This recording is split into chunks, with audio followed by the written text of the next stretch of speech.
Hey everyone, I just wanted to share some thoughts on ratios in Flundereeze decks. Now I see most people who talk about this deck or are building this deck, they are focused on Rubina at all costs. Rubina is the only one card starter of their deck and they're trying to add that at all costs. And I think a mentality shift to have going in when you play this deck is to understand that two card combo with the map and any of the other little birds is just as viable as opening Rubina or accessing Rubina. And of course you can access Rubina with that method, and that's what makes it viable.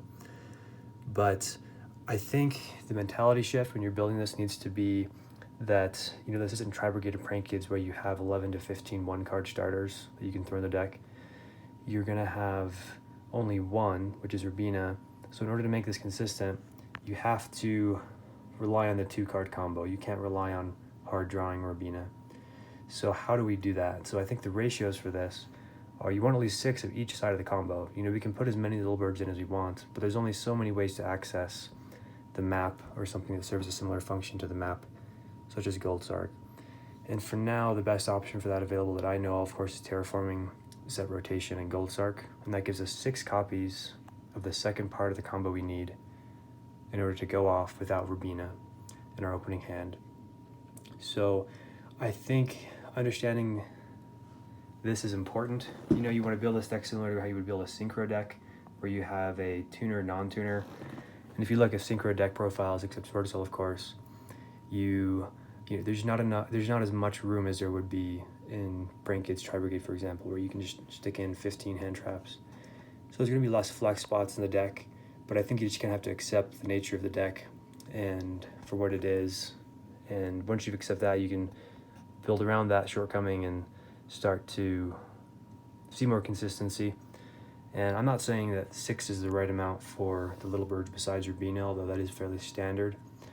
I could see myself going higher, but 6 copies of that and 6 copies of quote-unquote map is a great way to go. And I think the mentality shift you have to have is, shifting away from, Rubina at all costs, Rubina at all costs. It has to be more about, this 2-card combo, which really is the bulk of what the deck is, and more often how you were going to build a board with this deck. So building the deck around supporting that is more important than throwing stuff like Small World or all these crazy arrays to get into Rubina. I think it's just better to accept the deck for what it is and understand that, at this point it is a 2-card combo that gets this deck going unless you have Rubina, and we're not going to reliably see that one card, and just accept that. I almost want to play test it without Rubina just to prove that point. Obviously that would be ridiculous, but and you do kind of need Rubina, to go off, even if you do have this, because you'll be able to access Rubina.